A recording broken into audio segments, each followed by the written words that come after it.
DXP Diecast Racing here today. I've had some questions about the track and the starting gate in particular. So I'm going to kind of give you a behind the scenes. I just watched Your Nightmare Racing do one on his starting gate. And I just want to answer some of the questions that I've been asked so you can kind of see what's going on here. This track is outside. It is in my garage. It is approximately 20 feet long. And there's a start gate. It's approximately 2 feet high between the start gate and where it levels out. I'm going to walk back this way a little bit so you'll get a better idea of the run out here on the hill. All right. It's probably about 6-7 foot between the portion here where it starts on the flat to over here where the start gate is. So that's probably about 6-7 foot. Okay. And then from there on, you have the run out. All right. Go up here to the start gate. This is a custom built start gate. All right. This was modeled, well, the whole track primarily was modeled after Nick Deaver's track after I saw his in his garage. And I figured this would be a good way to have a permanent track set up at my house without having to take it down all the time. And it just seemed like a good place. It's out of the way. It's over here on the wall. There's nothing, no kind of interference. And I made it high enough to where my little boat can park underneath it. So it's really kind of out of the way. It's not hurting anything over here. The problem that I did see with Nick's setup was that he was getting a lot of wear on his starting mechanism. This mechanism right here to this piece right here. It actually had a notch in it. This piece was actually, I believe, catching in there. And when you start it, there was just a lot of wear there with the spring tension. So me and a guy at work, Robin McKenzie, we decided that we would try to rework this start gate and try to make it a little bit better. So we came up with a couple ideas and went around, and I'll show you some of the things we've come up with, some of the modifications. This is a one-piece aluminum start gate right here, okay? Up here, actually countersunk the track, okay? And I know a lot of people have it side by side, and I just didn't want that. I wanted a little bit of a space in between it. So I milled out some sections here and countersunk it into, so the track will be, it's still sitting on the aluminum, but it's actually inside the aluminum. So it's kind of housed in there so it can't go anywhere. I did have to put some starting, to hold the track in place up here on top with some screws. Underneath here, this is the starting mechanism. At first, under here, you can see these holes. Let's see if you can see them here or not. Well, you probably can't because I got the screws in there now. This is where, and it's focusing in on the spring. Let's see if I can get it out here. I had the spring attached here going into this piece. And there was so much tension that it was unnecessary. I mean, this thing was snapping back so fast. So instead, we put one spring over here on the backside that connects to this right here, to this piece, okay? And that's all it needs. It just needs this one little spring right here, okay? This spring right here connects here to the handle, okay? This is where I put this on here to pull it with, the string, okay? You could do it by your hand if you wanted to. There's no problem with that. But I was getting a lot of bounce. And that's because it's only supported under here with the one bracket. So to alleviate that, we added a bracket back here. And then we added a bracket here to alleviate the bounce. So when you start it, you don't get that big bounce out of it. Okay? This piece right here, the pins up here are mounted on this piece. And you'll see a lot of people start track, that's pretty standard. But what we did here to kind of change it up a little bit is instead of it locking in, it just kind of slides on this groove right here, okay? You're not going to get a lot of wear because really this is kind of a, it's kind of a counterweight situation here, okay? You got this spring right here, and then this spring right here. That one is pulling on it, and the other one's kind of going against it. As you can see, this one's kind of, this right here is kind of pulling it, it's pulling it up to the situation here. All right, this right here is just for the locking. So when I start it and pull the string, you see it does this, okay? I had a big piece right here of foam rubber to cushion it because this thing was going all the way back up, okay? And hitting it, and it was causing some bounce. So I didn't like that at all. So we reconfigured it and put this little spring on it right there. This right here, that's about as far as it's gonna go. It's on a hinge up in here and it locks in, okay? There's not hardly, I don't know if I can get the camera up here. There's not hardly any wear up here at all, okay? It's only catching on this very small piece and the wear is minimal. As you can see when I launch it off, this piece drops. All it's doing is locking in. When this piece, see if I can hold it. When this piece, here, see if I can get it. Like, when this piece drops out of the way, it flops. Now, yeah, it's got a little bit of flop to it. And this right here, of course, is the handle that I reset it with, okay? Everything comes off of the switch. As you can see, the switch is engaged when it's in place. When you undo it, the switch comes off of it. This was a huge problem when we first started. There was a small, very small micro switch that came, I believe, with the Adreno system, or maybe I bought it, I can't remember. It was cheap, it was about $2, and it was a piece of junk. It was not giving consistent times. Well, we beefed it up to this bigger, heavy-duty switch right here. You can hear it, see if you can hear it. Hear it click. This is a heavy-duty switch. That is giving us a lot better times and consistency, okay? So there's a picture of it. That's how it is. You can see it comes on down here. This is all one piece now. And it's helping support what I've got it on. I did not use wood. I don't know what this is. This is actually some kind of something, I think it's an outside, what do you call it, siding piece. But I wanted it for that slope. I didn't want that sharp angle without that transition. This transition right here is what I wanted. I wanted it to be very smooth. So the cars are not going down and then straight. I don't see if you can see my hand. Down and then straight. It's more of a smooth transition. So I think it really helps, and helps with the speed of the cars. Coming down here, we have the timer gate. This is not a, I'm not knocking any, I don't want this to be like, hey, this is so much better than yours kind of thing, okay? This is what I did and what I built, okay? This is aluminum. This is aluminum. Everything's aluminum. And then, of course, inside here is all your junk. I put two different colors on here. One is the green and one is the white. I thought that'd kind of be good for one lane, one for the other. On video, sometimes if it's really dark, the white is really, really bright and it really shines and gives a glow, which is not really good for video, but it's really good if you're standing in here. During the daytime, like we have now, where you got some sunlight and everything coming in, it's a whole lot better on the video. It doesn't glare as much, but the white really looks good. But if I was to do this all over again, I'd probably just go with the same color here on both of them. But it is what it is.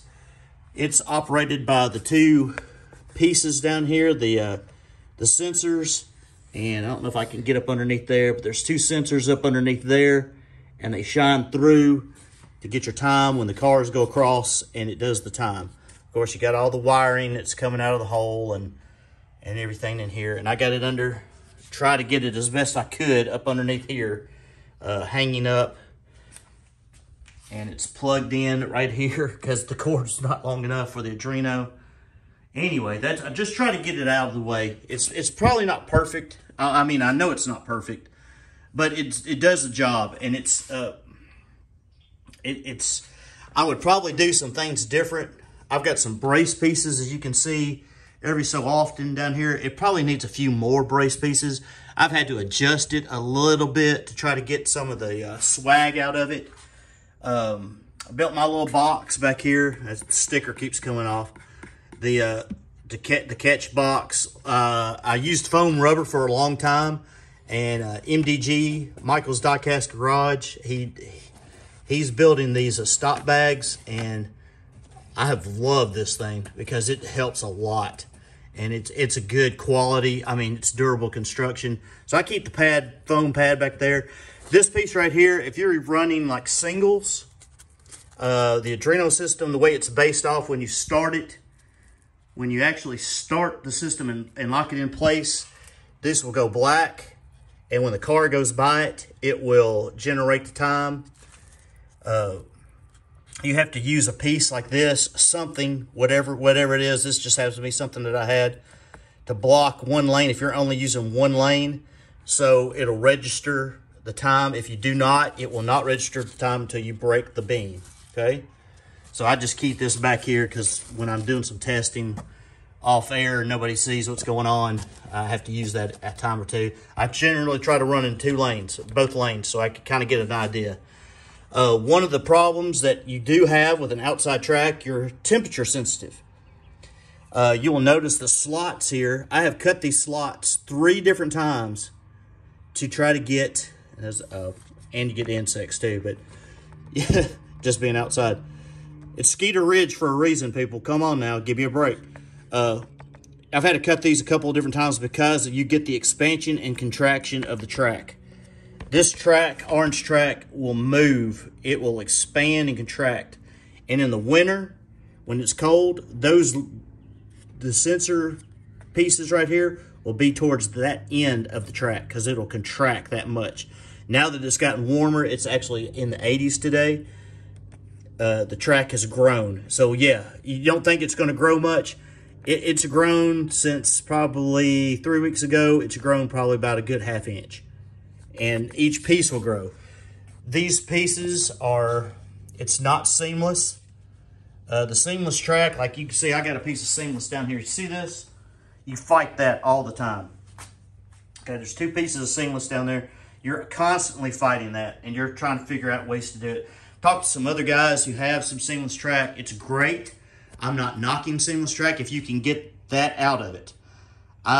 This is actually Johnny Lightning track. It does not fit with the Hot Wheels track. I have looked into getting some solid track, and I just don't know if I want to fight it or not. If you watch Scale Racing Channel, you know I mention him a lot because I listen to him because the guy knows what he's talking about. Brendan's really good with this stuff. He's cut his precision. Mine is not precision because I'm an idiot and I was trying to do it pretty fast, just trying to get it up and done because I was super excited last year. So it's not perfect right there. It does work. Listen, I've ran cars down here with a decent gap in here. Didn't even know it, and it affects the speed somewhat, but not to the extent that you would think. But I try to keep it as close as I can. I have to go through here all the time before, with it being outside, and straighten track and doing little things till you won't do it. Like here's a good example. You bend this in, you bend that out, you push that down, so that way the cars aren't catching these pieces. And you have to do this a lot before races. It's just some of the stuff you have to do. See, they don't tell you any of this. Oh, it's great, let's build a track. Nobody tells you all this junk that you have to do. But that's what you have to do. This right here is, it's just foam rubber. It's just kind of sitting here. I've got it locked down in a few places. I got a strip down here in the middle. It's a ½ inch between the 2 pieces of the two tracks here. and I've got it running all the way down. I think it gives a good contrast here. And when I put the track up here on the wall, I never noticed it. I did not know. But as you can see here, it's actually in 2 pieces, because there's a 12-foot section right here, and then there's an 8-foot section. What I found out is that the wall, the drywall right here, it actually curves. It actually curves. And when you put a straight piece on the curved pieces, I've got about a 3/8 right here of a maybe even a 1/2 inch difference between the two, and it's just because of the curvature of this wall as it goes down. So when I cut the foam rubber out and everything, it's perfect, but even it grows a little bit. You can see this piece right here sticking up. It shows the problems with some of the issues, not necessarily problems, but just small issues that you have with the track. Everybody always loves that I had the hot water heaters back there, folks. Okay, let's just be real here. You know, this is a house. We live here. People don't want to see that. I don't have a good, beautiful blanket to put up there. This was something cheap. It was in the closet. Nobody was using it. Stuck it up. It's camouflaged. At one time I had, what was it, a cheetah print on there? I mean, hey, it is what it is. We focusing on this? No, please don't. Hey, we're human. It is what it is. Here's what we're focusing on right here.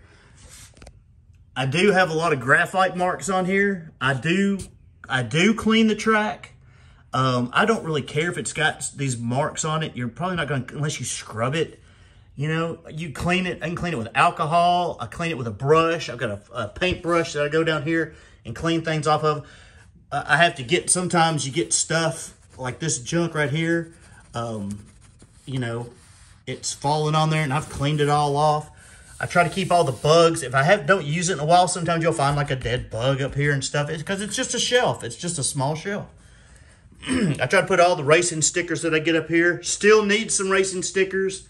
If you've got some, you want to send them, you're doing any races, I'd love to fill this place up right here with some. Really enjoy these, just seeing how, looking at them. I think it looks good on the track. And it shows off other people like Flips, you know, Biff's Place, Golden Owl over here, LCDR. Hey, I will advertise for you. Biff's Place, again, right here. Blue Line, Vapor, Arlo, you know, G4, Devious Diecast, Spaniel Lanes right here. This is his business card. I'll put it up here because, hey, the guy's raced here. Plenty of room for some more. Not mentioning any names, Red Pill Scale Racing Channel. Other people that could send me some. I'd love to have you up here. That's a joke, by the way, but if you want to send them, hey, I'll take them. Got the cases up here with the cars. This is my top 48 right here. Any weight class. 62 and over. It's kind of the standard, I believe, for a weight class for the heavies. You got the, or the super heavies, I guess. This would be the heavies right here, the 61 to 50. Got a lot of popular cars in here that make it into this right here. Then you go down a class down here, the 4936. You find a lot of these type cars. As you'll notice, I've got it's kind of crazy. This guy right here is also over here. See the Fairmont? But this one just weighs a lot less. It's just funny. It just weighs a lot less. So anyway, you get these cars, and then of course you got the lightweights over here. This is pretty much what you're buying nowadays, or in this. They're either in this category or this category, unless you get some kind of crazy premium or something. Most of them are going to be right here under in the 35 and under. A few of them, like this guy right here, will make it into this right here. A few other ones that will make it in. But anyway, this is what you're looking at. So that's pretty much the behind the scenes of my track. I may do some racing here in a minute with a car just so you can have some racing on this thing. But as you can see, it doesn't look smooth, but it is smooth. I've noticed that sometimes on the camera, it's like, man, that don't look smooth, but it's smooth. I don't know if it's an optical illusion or maybe it's this foam rubber. This foam rubber is not smooth. The foam rubber does that, so I don't know. But anyway, that's the track. That's behind the scenes. I know this has gone a lot longer than what you probably wanted to see. Probably want to see some cars go down the track. So let me go grab a couple cars and let's see what we can do. Okay, we're back. Gonna do a little bit of racing. I got these cars up here. Let me show you what they are. This is a Hot Wheels Porsche. Metal bottom, metal top here with the 5-hole wheels here, disc wheels or whatever you call them. This one weighs in at about 49 grams, okay? It's a beater. It's something that I picked up a couple of weeks ago. It is dusted. I've never had much luck at all with these. People do all the time. I'm just one of those people that do not. But we're going to test this one and see how well it does. This one I'm kind of excited about. This is actually a Matchbox. 56 Ford pickup. It's got a metal bottom, metal top. This bad boy comes in at around 60, I think it's 69 grams. Okay, so this is a heavy boy right here. It's got the Maine Lobster on here. I think Your Nightmare Racing, Bobby D has got one of these. I've seen go down his track. Other people may have them. I do believe I remember seeing a video with this one on there. So I've dusted these up. So we got a big weight advantage here with the truck, but we're going to test them against these cases and see what happens. Let's run them down here and see what happens. Ready, set, go. 2252 to a 2293. Not bad times, nothing spectacular. Let's run them again, change lanes. See what we can get here. I do not have my handle for my phone, so if it's a little shaky, I apologize. I do not have it with me at the time. Ready, set, go. Truck's definitely faster. 2241 to a 2264, so they're getting a little bit faster. Let's run them again, get some of that graphite worked in them a little bit. This is the first time these have gone down the track with the graphite. And we will see if they can place at the cases. Ready, set, go. 2241 to a 2277. All right. Let's start with the truck. I'll put the Porsche down over here. Let's see if the truck can get into the top 48. Martin Funnegar, the gatekeeper. All right. Not a big weight advantage, and since the truck is definitely the faster of the two, I try to drop it. I'll put him over here in lane 2, or lane 1, funny car in lane 2. All right. Let's see if that truck's got what it takes. Ready, set, go. Woo, he go! Tied up right there. 2240, 2240. Like it. All right. Make it real simple. Winner of this race will get in the case. The loser will get try for their weight class. Top 48 right here. I knew that truck was kind of quick. Ready, set, go. Oh, it's tied up again. 2233, 2233. Oh, look at that. Twice. They have tied. Wow. Well, let's rerun them. Start all over. The truck in lane 1. The Martin Funny Car in lane 2. Can the truck do it and get in? Will the funny car hold him off? Ready, set, go. Got to jump that time. Oh, and does not get it. 2229 to a 2241. Wow, I thought the truck was really going to get it. He had a good jump out of the gate. But the truck is behind by 12 thousandths. Truck in lane 2. Funny car in lane 1's got to beat 12 thousandths to get in. Ready, set, go. Oh, and he got him. I got him. The truck got him. 2230 to a 2. No, he did not. 2237. There's my Brandon. There's my math skills you were talking about right there. He did not. He did not have a bigger beat. All right. I was excited there for a second. All right. Well, the funny car. We'll probably run this truck again somewhere. He's obviously pretty close. So here, let's just, let's see here. I think he's definitely going to get in. So, because this guy right here is not that fast. Here, let's beat this guy real quick, and then we'll move him up here and see how close he can get up the ladder. Truck, lane 1. Slow funny car in lane 2. Or slower. Ready, set, go. Oh, yay. Huge gap.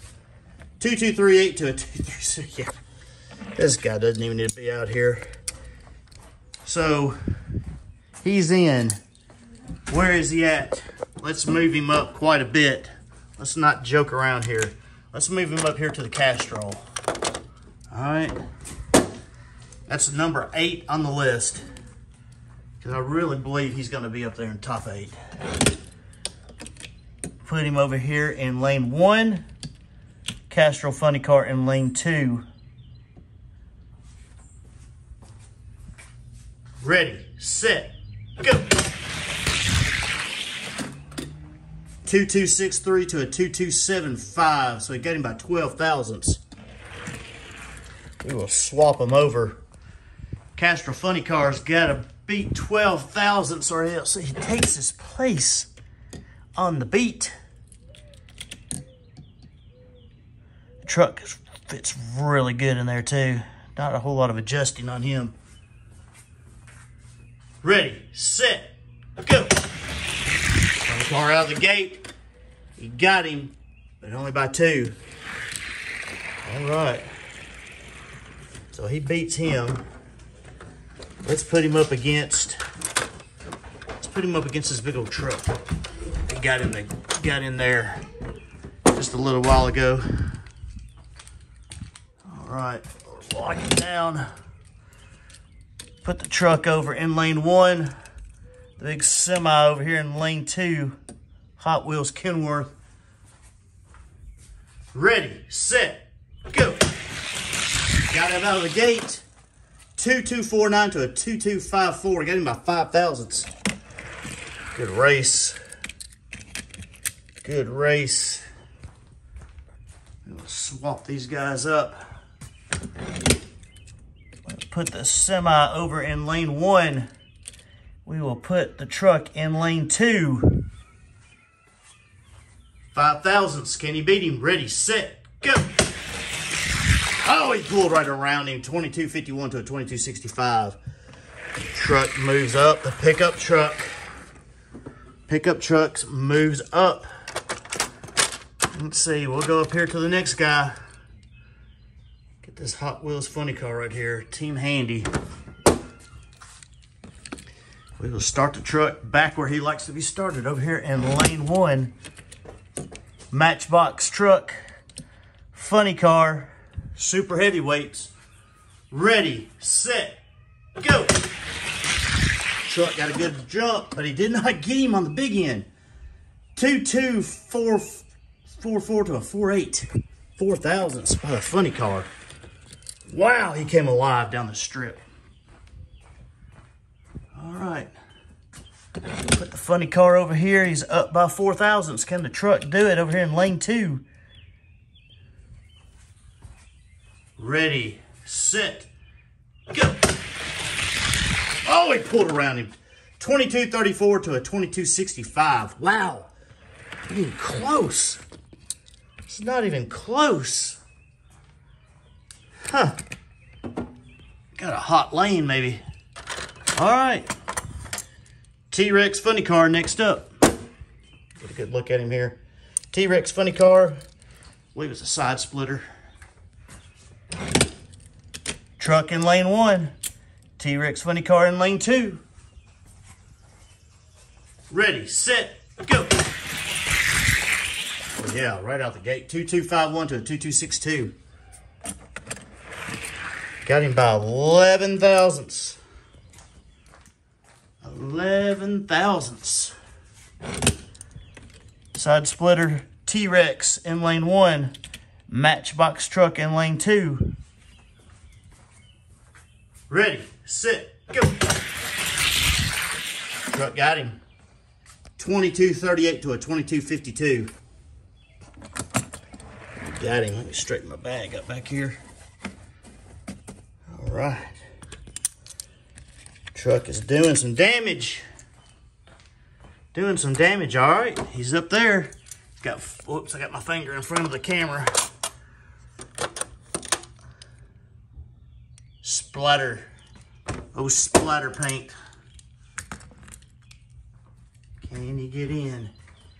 I'm gonna start the truck back over here in lane 1 because he likes it. Funny car in lane 2. Ready, set, go. Oh, wow. Huge jump. That was a terrible run with this guy. What in the world? It's smooth. I don't know what his deal is. I'm gonna beat this guy. He's gonna beat him. I almost need to run him again, but I think he's gonna be faster than this guy too. Mega Graphics number 3. Not near my fastest, but he's in this case. Matchbox 56 Ford truck. Right there. Ready, set, go. And he got him 2252 to a 2267, 15 thousandths. This used to be a pretty fast car. It's got a sticker on there. I don't know if it's been somewhere. If it was somewhere, I raced him inside the house at one point in time. But he's not up to the elite now. Ready, set, go. Truck 2239 to a 2263. All right. Making it interesting. Of course, he almost got in anyway. As my son comes in here trying to scare me again. Here you go. The Hot Ones rig. It got fast last time. Good race right here, hopefully. Here, let's do something crazy. Let's get him out of his comfort zone. Let's start the big rig, the long gone over here in lane 1. Truck in lane 2. Ready, set, go. He got him 47 to a 56, so he got him by, what's that, 9 thousandths. Swap lanes. He said, I don't care which lane you start me in. Matchbox truck is got it. He almost made it into the elite case, so I may have to test him again because he was awfully close. Tied him twice. It's the first time I've ever seen that happen out here. Ready, set, go. 2233 to a 2239. Pulling some decent times too. Let me get that graphite worked in there a little bit. All right, here he goes. I'll get this big truck back in there, right there. Top of the case. He fell out a couple of weeks ago out of the top 48. Let's see what he can do. All right. Will he be almost in the case or not in the case? All right. Hershey's Matchbox 56 Ford Matchbox. Ready, set, go. Got him. Got him by 9 thousandths. Swap them up. I keep my fingers out of the way of the camera, but help. Here we go. 9 thousandths win. Can the funny car come back on him? Ready, set, go. He got him, but only by 1. I think we just got a hot lane down here right now, but it don't matter. All right, let's do this one more time. One more time. Can he get in? Can he beat the guy? Man, he wants to. I kind of want him to, but you know what? If that Martin Funny car is faster, it's faster. Truck. Once again, one more shot at it. Got the graphite worked in. Can he do it? Ready, set, go. Oh no, he got beat by 20 thousandths. Man. 20 thousandths. Can he do it in the other lane? Wow, it did not look like he was going to get beat that bad. But it is what it is. Get him back all the way on the track. 20 thousandths. Big, big, huge mountain. Ready, set, go. Pulled around him. And he did not get him. He's just slightly slower. Even if you're running a hot track, that's a 20 to, what is that, 18? 20 to 18. Wow. He's just a hair slower than this Smart and Funny car. The Gatekeeper stands strong. This guy will be now up here. I'll see right here. We'll put him in here after I redo the case. One more real quick. The Porsche. He falls in this case right here. Got a heck of a challenge here to beat this guy. Ferrari Testarossa Gatekeeper for the Porsche. Can he get in? Ready, set, go. Don't think he's gonna make it. 33 thousandths. He ain't gonna make it. I have bought several of these. I haven't found one yet to make it into my list. I like them. They're heavy. I don't know. Maybe I need some help with them. Hey, Frank, give me some help with them. Ready, set, go. Not gonna get in. 2256, 2276. All right. Well, that's it for today, folks. Not a whole lot of racing, different cars or anything. There's my hand getting in front of the camera again. That's the wrong case. Ferrari Gatekeeper is he's gonna be tough to beat, that guy. Got a lot more racing coming up, a lot more things to do. Thank you for watching this DXP Diecast Racing. The little Porsche just couldn't get in. And this guy up here that's fixing to be up here in the front of the row. Thanks again for watching. Appreciate it. Thanks, everybody, for the subscriptions. And any more questions about the track, or if you want to build a track and I can help you, get a hold of me. I will try to help you as best I can. Hopefully, I can get some track to get it a little bit more even. And we'll see if we can't do that here in the next couple of months or whenever. And got some good stuff coming up. Diecast Extreme. Got a thing coming up here this coming up weekend. I hope to make it if everything goes as planned. And we'll see if we can get something down there. And we got a lot of cars. I bought a lot of cars. Got some cars over here on the table. I got cars in the cases and in the boxes and everything. Got a lot to race. Got a lot inside the house. But anyway, stay tuned. Hopefully it's good. Appreciate you. Y'all have a good evening. And thanks for watching again. DXP Diecast Racing. See you later, friends.